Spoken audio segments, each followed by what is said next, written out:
Alors, bonsoir ou bonjour. On va faire la section. Juste tasser mes choses. OK. On va parler de la section 5.2 qui est multiplier et diviser les radicaux. J'ai fait 3-4 exemples, puis je vais les faire un par un pour montrer comment on fait ça. Première chose, quand on va multiplier ou diviser les radicaux, il y a une seule chose qu'il faut faire attention. La chose qu'il faut faire attention, c'est l'indice. Il faut absolument que les radicaux pour être multiplié ou divisé aient le même petit nombre là. Si ça c'est fait, c'est pas compliqué, on va multiplier les coefficients ensemble. Donc on va multiplier les chiffres en avant de la racine ensemble, puis on va multiplier les radicandes ensemble. Donc si j'ai 2 radicales 7 multiplié avec 2 radicales 75, première chose que je fais, voici ce que ça peut donner. Donc je vais multiplier les coefficients ensemble, donc 2 fois 4, les deux nombres qui en avant du radical ensemble, puis ensuite de ça, je vais multiplier les deux radicandes ensemble. Là, je le fais vraiment étape par étape. Oh, deuxième étape, je simplifie ça, donc 2 fois 4 donne 8, puis à l'intérieur de ma parenthèse, je vois que ça va me donner un grand nombre. Ce grand nombre-là, probablement que je vais pouvoir simplifier ça pour faire ma racine composée. Donc, ce que je vais faire, je vais sortir ma petite liste magique, celle que je connais, qui inclut les nombres. Vu que c'est une racine carrée, je vais aller voir tous mes chiffres magiques. Donc, 1 fois 1 donne 1, 2 fois 2 donne 4, 3 fois 3 donne 9, 4 fois 4, 16. Fait que je vais voir qu'est-ce qui sont mes plus grands nombres. Je continuerai avec 5 fois 5, 25. Fait que je sais que le 25-ci, c'est mon plus grand facteur carré parfait qui va dans 75. Quand je le mets dans 75, il va là 3 fois. Donc, je vais faire 7. Lui, je sais qu'il n'est pas décomposable parce que le 1 ne va pas dans 7. Il va dans 7, mais ça reste 7. 4 ne va pas dans 7 pour me faire un beau nombre rond. Puis là, je saute à 9. 9 ne va pas dans 7. Donc, 7 est un facteur premier. Il n'y a pas de racine carrée qui est haute. Même chose pour le 3. Fait que je sais que 5 fois 3 va me donner 75. Donc, ça, c'est la même chose que si je continue. Dire, donc c'est 8 fois la racine carrée de 25 fois la racine carrée de 7 fois la racine carrée de 3. Et je sais que la racine carrée de 25 me donne 5. Donc 8 fois 5, radical 3 fois radical 7. Donc la réponse finale de ça serait 40. 8 fois 5. Et là, je vais aller faire l'intérieur du radical qui me donne 21. Ça, c'est ma réponse finale de ma multiplication. Deuxième exemple. Ici, un petit peu plus de morceaux. Donc, j'ai 9, la racine cubique de 2w qui va être multipliée par la racine cubique de 4w plus la racine 7 fois la racine cubique de 28. Donc, vous pouvez voir tout de suite ici qu'on a une situation qui est Stewie. Ce que je vais faire, je vais prendre mon premier nombre en avant de la parenthèse, ou tout ce radical-là, j'aimerais dire que je vais le multiplier par lui. Puis aussi, après ça, il faut que je le multiplie par le deuxième terme, donc le deuxième radical. Si je développe, ça me donne ceci. Fait que le 9 reste en avant. Ensuite de ça, je vais multiplier. J'ai le même indice. J'ai fait ma première vérification. Première condition est seule, c'est l'indice. Les deux indices sont pareils. Puis ici aussi.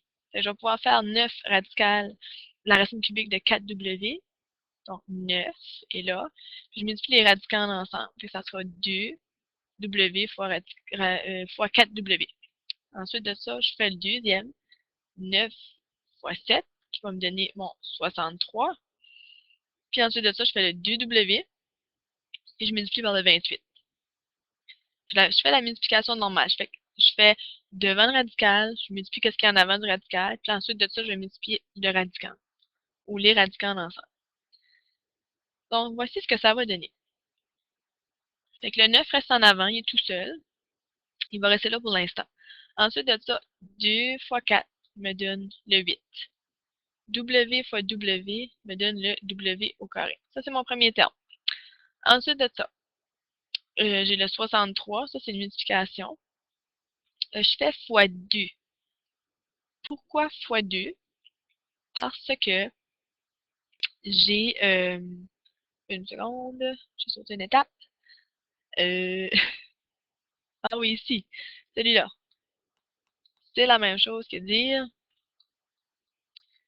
ça, du W fois 4 fois 7, comme ça.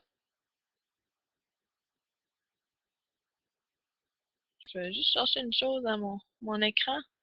J'ai perdu mon enregistreuse. Puis allez. Une seconde.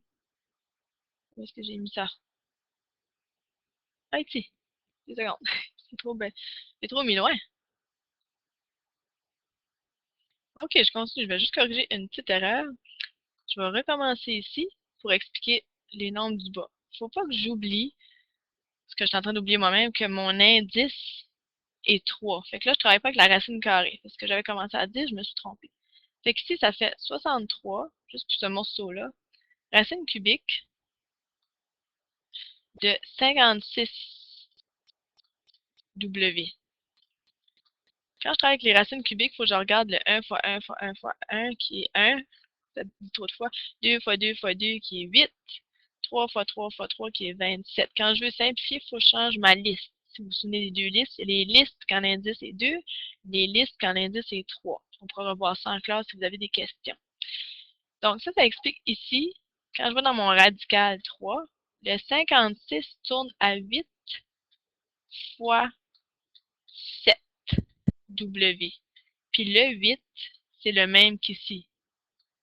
Fait que quand je vais sortir 8 du radical, ou de la racine carrée, ou de la racine cubique, j'aimerais dire, ce 8-là, une fois sorti, me donne le 2 qui est en avant ici. Fait que ce petit 2-là vient de là. Fait que si je continue ça, la simplification donnait 9 racines cubiques de 8W au carré, plus 63 fois 2, qui vient de toute cette simplification-là. Puis là, il me reste 7W. Si je continue à simplifier, la même chose ici, ce 8-là, ici, vu que je suis dans une racine à indice 3, mon chiffre magique est 8. Si je fais la racine cubique de 8 sur ma calculatrice, ça va me donner 2. Donc, 2 fois 19 me donne ce 18-là. Et là, le W au carré va rester là. J'ai pas assez de paquets. J'en ai des paquets où l'indice 3 va pas au moins une fois dans le W au carré, donc je le laisse là, ce W au carré-là. Le 126 ici, c'est le résultat de la multiplication de 63 fois 2. Et là, le 7W reste ici. Ma réponse finale est tout ça. Vous allez avoir des grandes réponses, puis c'est normal. On ne peut pas les additionner plus que ça parce qu'elles n'ont pas le même radicand, même si elles ont le même indice, ces deux morceaux-là. Voilà. OK. Prochaine chose. Prochain exemple, ici, sera celui-ci. Là, on a multiplié, maintenant, on va aller diviser. Je vais juste regarder faire ça, je ne me trompe pas. OK.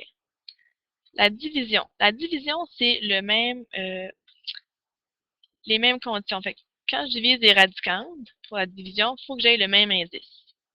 Fait qu'après ça, je vais multiplier mes coefficients ensemble. Donc, si en avant de la racine carrée ou du radical va être divisé un par l'autre, et qu'est-ce qu'il y a dans le radical ou le radicande vont être divisés un par l'autre.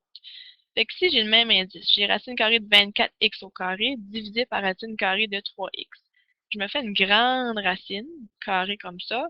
Je vais diviser les radicandes un par l'autre. Donc, je fais 24x au carré divisé par 3x. Fait que 24 divisé par 3 me donne le 8 que là. Et le x au carré divisé par x me donne 8x. Là, il faut toujours écrire nos réponses en forme composée ou le plus simplifiée possible. J'ai mes racines carrées, je fais ma liste 1, 4, 9, 16, etc.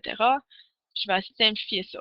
Donc, je sais que 8 fois 2, ou 4 fois 2, je devrais dire, me donne 8x. Fait que je fais la radicale de 4 qui me donne 2. Et là, qu'est-ce qu'il me reste? Il me reste 2x. Ça, c'est la première division.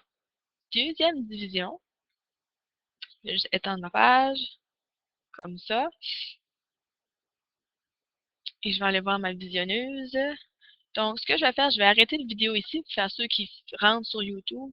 Puis ensuite de ça, je vais continuer la partie 2, qui sera la division quand on a une racine carrée au dénominateur.